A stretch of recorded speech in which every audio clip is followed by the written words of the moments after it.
This is the Business Experience Show, where we connect those who want to know more about digital marketing, social media, and business strategy with entrepreneurs who are succeeding in today's marketplace. Follow our blog, join our online network, or connect with us at thebusinessexperienceshow.com. And now, your host, Lisa Caprelli. Welcome to the Business Experience Show. I'm your host, Lisa Caprelli. With me is my co-host today, Ryan Hawk East. Today we are speaking with AngelaClark of Living Your Choice. Welcome, Angela. Thank you. Give us some company background on Living Your Choice, Angela. Sure. Living Your Choice has been started about a year and a half ago, but really came from my heart over years and years of being in senior living. I've worked in the industry for about 25 years. And what I saw was families and seniors got very confused during the process of deciding for senior living housing or other options for senior living help, whether that's home care, hospice, skilled nursing. Going through that process can be very stressful. Can you go over your business background? What brought you into the senior living aspect? Sure. Well, I say it started, I think, when I was about 7 or 8 years old. I used to ride my bike to what a lot of us think senior living is, and it was a convalescent type, older building, didn't smell great, tile floors, bright lights. And I had a group of 5 women that I would go and visit there that I just met over time from going, and would just take them things and spend time. And so I think that's what really drove my nursing decision, my nursing degree. So I do have a nursing background, went to the University of Kansas and got my bachelor's in science, and then sat for my boards and practiced for a couple years with clinical side, mostly med-surg, seniors, but really wanted to get more in the senior arena because I was just with adults across the board. And so I practiced for a couple years and then went into senior living in operations, where I was involved with all Alzheimer's. How old were you then? Gosh, so it was about 24. But when did you get your nursing credentials? Yeah, when I was 23. Okay. I graduated 22, 23. Okay. Yep. So you became an RN? I became an RN. At the age of 23? Yeah. Pretty cool. Uh-huh. Pretty determined. Yes. And so wanted to be in community. And back then, that was in like I graduated in 92. So, 92, 93, 94, being in operations and senior living, it was not what it is today. It was just really starting that assisted living concept of what people were doing, where it was more apartment style, living rooms, activities, right. And it was all Alzheimer's. So that was fairly new in this area. I was outside of Nashville in a town called Bowling Green, Kentucky. So had the experience to really learn operations and get involved with the business side. And then I moved about 15 years ago out to California with Senior Living Company and started then from that. I did operations, sales. So really went through my career learning all of the parts of the business. So I said I've done everything from caregiving when I was a nursing student to get through help with nursing school to getting into a regional level. And then I was a vice president in a couple major providers. And I got my MBA along the way in about 2005. And so I just felt like because of the way my career was unfolding, which really wasn't planned, it was really just came from the heart. When I was 18 going to undergrad, I just knew I wanted to be a nurse. I didn't really, and I wanted to work with seniors. I didn't know what that was going to lead to. So it's been a really good combination. And where do you see today, fast forward, the aging industry, the senior space? Who knew back then that 10,000 people a day would be turning 65? Right. How have you seen technology and change and where the understanding of community needs to understand about senior and living? Right. Well, definitely seeing a lot with technology right now, not only just on the marketing side or how companies, reach out, as we talked about on the internet presence, but really from the operational standpoint in communities. There's a lot of companies out developing, GPS and staffing help, with technology to, alert, for example, if somebody needs help. There's better technology instead of a pull cord. People are using iPads. They're using, the GPSs on the phones. There's services out there where you can know where your mother is if you're at your own home. I've watched companies use Skype just to talk. Let's say mom's in Kansas and daughter lives in California. So just even those simple pieces of technology, how to bridge the gap. And I think we're going to see more and more. There's a lot in medication management, not charting anymore with paper, but that digital ability to hold the records and chart from an iPad or from a handheld device where things can't be changed. So if somebody misses their med, there's no way to go back and then we're going to have really accurate documentation. So the other place, too, that I really believe in is the socialization. Lots of technology happening to bridge the gap with socialization. I just read an article this morning with the virtual like glasses that takes people into another place, or they can play a game. Seeing a lot of things with music, especially for dementia. So using technology they're using virtual reality, and they're able to even use that to see inside the brain to see what activates it, as well as what stimulates other things. And it's actually seen a lot of help with people who have Alzheimer's and dementia. Where they actually can relive things. Yeah, and then there's some cool things too with just like lifting people that maybe can't get up on their own, different chairs and beds and devices. I think the one thing that we do have to make sure that as a society that we don't lose sight of, though, technology is taking us away into all different other arenas. But I believe in this industry, if you are a company that is high tech, how are you going to bridge the gap with high touch? And that's really what Living Your Choice wants to do and continue to do. We do believe in technology, but I think, you have to have the human component too, because, this is the aging group. There is care involved many times, or service. So, for example, even if it's an independent living person that moves into a community, they're going to want that service in the dining, the housekeeping, the activity, and that's really human contact. So, Angela, when one meets you and one gets to know you, you have an amazing personality and presence. So I could see how people you live the walk. You could tell that you do what you love, and you've been very guided there. Obviously, probably by self-guidance. What do you want to be known for? Well, I hope that I leave a legacy and a mark, that when my name comes across in the industry, that people say, I first and foremost care about the senior and the outcome and being able to have a quality, make a difference in their quality of life. And that's really where the business process came from, is how can we make a difference in quality of life to really bring a great selection to them? Because I do believe community living or services for seniors, whatever you add in their life can really make a difference. We have a lot of seniors out there that sit at home alone, may not have a meal today because they don't even know that they can get Meals on Wheels. Even those programs that have been around for a very long time, not having human contact throughout the day. Right. So, which we know can really be detrimental for health and really not provide a good aging process. So I want to be known for really helping create a great aging process for people. Yeah, give an example of why isolation versus being in touch with your aging loved one is important. Yes. Well, we're seeing a lot of studies out there now for the first time by a couple major universities that's really leading back to chronic disease and illness. And we know that a lot of times, people think, well, mom wants to stay home, or mom's voice that she wants to be home. But home can't be the right decision when you really look at it. Right.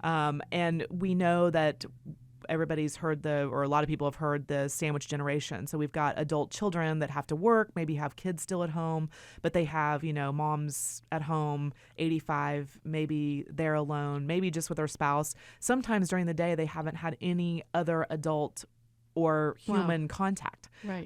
Or maybe 4 days. So we know that this can lead to further chronic disease. There's some studies out right now that says after 65, 1 in 4 people have some type of chronic disease they're dealing with, right. and that number jumps up obviously at 75 and over. So, and these studies are showing that it's linking right back to socialization. And a lot of people think about medicine or I need physical therapy, but when you look at your environment around you, we also know this is leading to dementia. That the brain stimulation, when you're not stimulated, that can also start that decline of the cognitive function. So going back, you said you were 7 or 8. You started getting into all this. Yeah. So you've been seeing this throughout all the years, even through the years, how the technology has grown into it. Would you advise someone else following in your footsteps and doing the same route, or how would someone in this age attempt what you did back then? Yeah, I always say, start, even at that entry-level job. I think the entry-level job, a lot of times people want to be the CEO immediately, but, Yeah. I really believe that when you've walked in the shoes that you know so much more because you've experienced, right? It's not coming from opinion, it's coming from experience. So really knowing what it feels like to be in the community, to work with seniors, I really recommend for people to volunteer and get involved that way as well. But I do think that if you can, start in different avenues and be open and flexible. Sometimes people say, oh, I want to be an operator, or oh, I just want to do marketing, or oh, I just want to do sales. I think putting different hats on and learning how to function in each one of those positions can then build your career. Because ultimately, if you decide you want to run a big organization in senior living, those CEOs, COOs that have had the experience of all different departments can really be the best leaders. Yeah. Did you, like, going back to those CEOs, did any of them mentor you in any way to help you get to that point? Yeah, what kind of mentors did you have? Yeah, I had some great mentors throughout my time, and actually the ones that I still keep in contact with have had those multiple jobs. One of my mentors was a caregiver, was a regional, did kind of the same thing, was a vice president, and just really worked his career throughout. I have another mentor that unfortunately passed away last year, that he originally, when he was out of college, he and his wife lived in a community, basically financed everything they had to buy a community, and ran that community. So, and then that way he, after that, leveraged that and then built a company with multiple communities. So, but he really understood how to talk to a senior. He understood how to really talk to staff and then hear the problems, fix the problems, create an environment that people wanted to live in, and really bring quality of life to the table. And I think that's what made him a great, at one point leader in the industry, because he walked in all the shoes, and his heart came from the business. So let's talk about volunteering and the importance of all ages to get involved with volunteering with seniors in the community. I spent a lot of my teen years volunteering. My mother was a nurse's aide in a convalescent home, so my sister and I would actually spend our entire summers working with older people per se. And even as I'm getting old, I hate saying the word old. Isn't there also a so how can people get involved? How can you volunteer? Well, I really think we've got to have, a lot of people out there trying to get people to volunteer, because here's the crisis that is upon us. So, we hear a lot of the press call it this senior tsunami, which is coming, and we know that is true. I know you mentioned 10,000 people turn 65 every single day. We're seeing a huge jump just in the next 10 years. People like to look at 2050, but there is a big jump in demographics in the bell curve by 2026. So the problem out there is there's not the manpower for caregivers, people to operate. And just even in the industry, there is a lot of building right now and new senior living concepts coming out.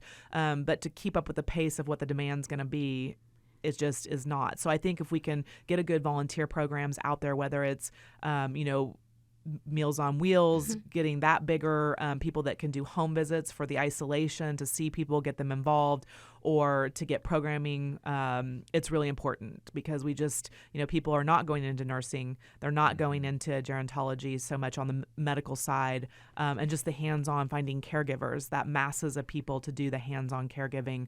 Right. We're already feeling a crisis right now. So you can imagine what's going to happen in the next 10 years. So, do you and like you said earlier, like there's like one of your mentors knew how to speak to old people. So right. Do you think the younger generation, what advice would you give to them in bridging that gap so when they do volunteer, like they can interact, or should it just be at a Yeah, you know what? That's basis? A good point.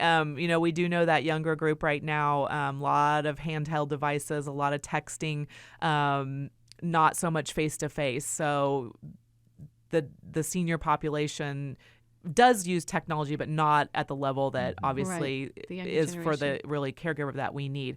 One of the things that I think is interesting, I was at the national meeting in Denver for Argentum, which is the National Senior Living organization. And we talked about the younger person getting into the careers.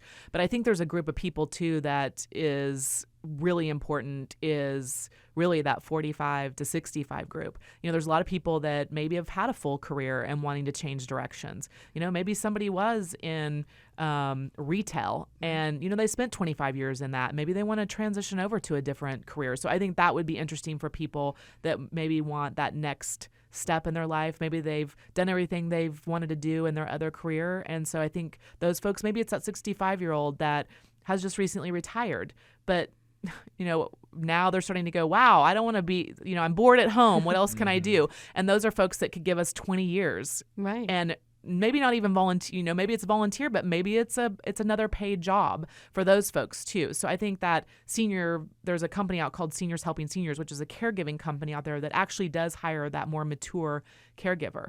And some of those folks had a full career, but now are doing that part-time to, give back. So I think there's a lot of education to be done because I don't think everybody knows, really how they can help. Right. Yeah. That's very true. Good information. So, Angela, with how does someone know what they can afford or what they should budget with your company, Living Your Choice? I'm sure that's one of their first questions. What's this going to cost me? Yeah. Well, that's another concern, especially a concern for the future. Senior living for an average apartment, a one-bedroom apartment in the United States runs about, and there's stats out there you can pull it, runs about $3,600. Now that's typically for the apartment, but that's an all-inclusive in many situations. Now every company does something different. And that's assuming a healthy process at that point. Right. So that's 3 meals a day you're going to get with that, transportation, activities, the security, maintenance. Caregivers are there 24 hours a day. What's the other piece of that, though, is if you start to need care. So in many situations, now there are product out there that's all-inclusive, but it could be an add-on. So, my recommendation is to start early and talk to financial advisors to really help you through this process, especially, nobody has a crystal ball on how long we're going to live, right. but some looking at some of your family history. How long did your parents live, your grandparents? How healthy are you? That can give you some idea of with where we're going. I mean, the length of life has gotten greater in today. We've upped it a few years. And unfortunately, that is a problem out there. People are running out of money. They haven't planned, and there's really no, per se, federal assistance for a senior living community. I mean, it is mostly private pay out there. And even if you have a skilled stay in a skilled nursing, Medicare only pays for so much. So depending on your assets, that could be a problem. So I always tell people it's really important to be proactive and start planning early, for sure. So when someone reaches out to you and they are ready to go into an assisted living or senior living, what is the first steps that you go through? I mean, can you take us through that process? Well, we do. I have several questions that I ask, and it talks about family and lifestyle as well as the medical, what's going on. And we talk about what's the concerns for the future as well. In our face-to-face, we get a little bit more in depth where I talk more about those finances, the more of the things that need to happen face-to-face. I think there's just some things that people are not willing to talk about when they don't really know you and they don't have a relationship with you. So we really want that trust to be built in the relationship. And there are some things out there, this is the other piece of what I believe in and what I saw. The process really that builds relationship and trust can get people to an answer that may not otherwise happen because somebody didn't take the time to dig deep.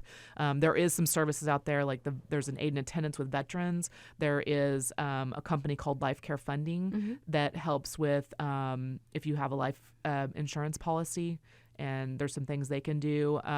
There's Elder Life Financial, that's an unsecured line of credit. So there's also family members. I've had stories in my life where someone didn't think they could afford it, but they spent, they had a church family. They spent a lot of service in the church, and churches, I've had churches pay for senior living. I've had folks that were committed over their years to, I had a client that was VFW, and the VFW helped. I've had friends that have all pitched in through due diligence and talking about a plan, I've had, seniors doing nothing's the worst choice. Right. I've had, their family that has had 10 kids or 5 kids, and everybody's like, you know what, we can all pitch in X amount of money.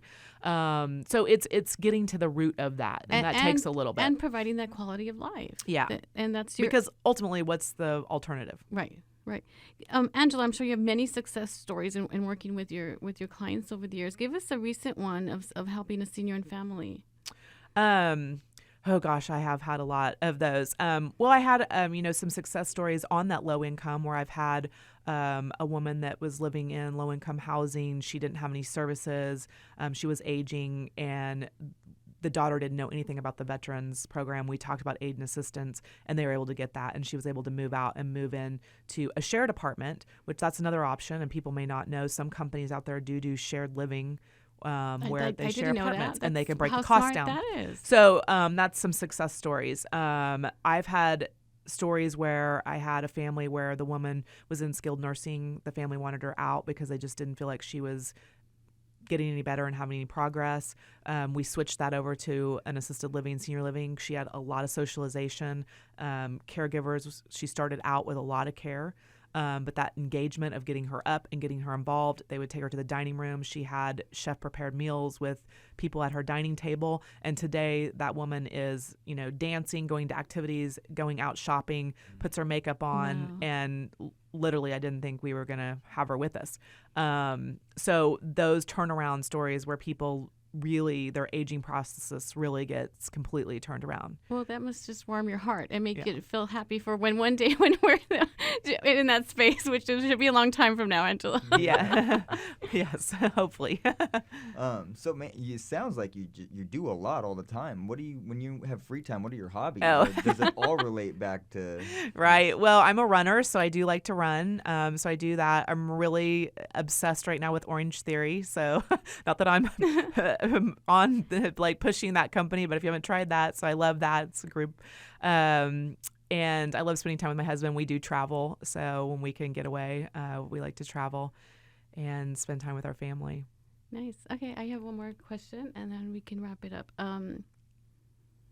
So, Angela, you have a wealth of knowledge, You have a wealth of knowledge and incredible business experience, and you shine in doing what you love, and that's what I love in getting to know you over the years. What do you see yourself doing, and what's ahead of you? What are some of your goals and passions? Oh, well, one of the things is I would love to see, Living Your Choice grow and be able to, help more people. That's just really the ultimate with that company because I have seen it make a difference for people. And so I think the concept can be replicated. I would love to spend more time giving back. I love volunteering and doing some things just to give to those seniors. So I really, see that for the future as well and getting more involved with that. Because I do believe, I don't know what it is yet, but because of the need, I think there's got to be something done to get our numbers out, to get people out there that are going to be hands-on. And then I love to teach. So, I think doing different education classes, whether that's to teach, I feel like Living Your Choice is a vehicle for that because I do a lot of just teaching people what senior living is. They may never make a decision, but asking me a lot of questions or calling me to say, hey, this is happening. Just help me. I don't know what to do. Or to teach the younger groups, what this is all about. I myself have a 22-year-old, and he asks a lot of questions sometimes when he hears me on the phone, and there is a need to really teach out there that next generation that's coming up that's going to be the ones that are going to help the growing population. So I think that's really what's going to probably be in my future. Okay, I have another question. Okay, if your children were listening to this, what words of wisdom would you like to impart on them based on your life, business experience, or even the whole younger millennial generation? Yeah. Well, I think one, and I know I don't want it to sound cliche, but I think if it doesn't make you, if and your gut is telling you it's wrong, believe yourself. Listen to that inner voice, listen to that inner gut. And you really have to move by passion. Don't do something just because you think it's a status or it will come. And I think you have to be open and flexible and not think you have to be on one track. I also believe in taking opportunities that come to you and not getting hung up with. I know when I first started my career, people were like, oh, longevity, you've got to be somewhere for, my parents did the same thing for 30 years. I don't think that is necessarily the right path anymore. I think you need to be flexible, open, because you never know what might come across. Right. And every single experience that you have can take you in a different direction that you're supposed to be in. So I think staying open to that. And I believe in saying it out loud and believing it. And if you put it out there, it will happen. It's amazing when you really go after what you want and say what you want, that it will come. It'll come to you. It may not be today, but you have to be patient. And I think that's the hardest thing. You have to be patient, because I'm a very urgent, I want it now kind of person. Yeah, same here. So I have to really keep myself in check a lot and do some of that self-coaching. Right. Like, it's okay. It doesn't have to like happen today. So I think having some patience. So Angela, where can people reach you or Living Your Choice? Like, how do we reach out? Absolutely. So we do have a website, and it's LivingYourChoice.com. And then our 800 number is on there as well. And you can get us at 8. We'll do that again. Yeah, we need to add it. Start that sentence again. Okay. I always have to look it up. It's fun, huh? Yeah. Let's do more of these. I told you it's addictive, right? It's right across the way. All right, here we go. Do you want him to start? Okay, so Angela, how can people reach out to you? Like, do you have a website? Yes. So we're at LivingYourChoice.com, and then our 800. Wait, say that again. What's the best way to get a hold of you? Okay, yeah. So Angela, what's the best way for... Just say it again. So Angela, what is the best way for people to get a hold of you? We have a website, which is LivingYourChoice.com, and they can also reach me on the company line. I do have an extension, which is 800-419-9098, and it'll prompt you to my exact extension, and you can reach me personally. Wonderful. Thank you for being our guest today on the Business Experience Show, Angela. Thanks for having me. Yes, we were talking with Angela Clark. I'm Lisa Caprelli. Thank you, Ryan Hawk East, co-host. Thank you, Lisa. Thanks for having me. And until the next show, you're listening to the Business Experience Show. You can find information at thebusinessexperienceshow.com. We were talking with Angela Clark from Living Your Choice. Her website, again, is livingyourchoice.com. Thank you.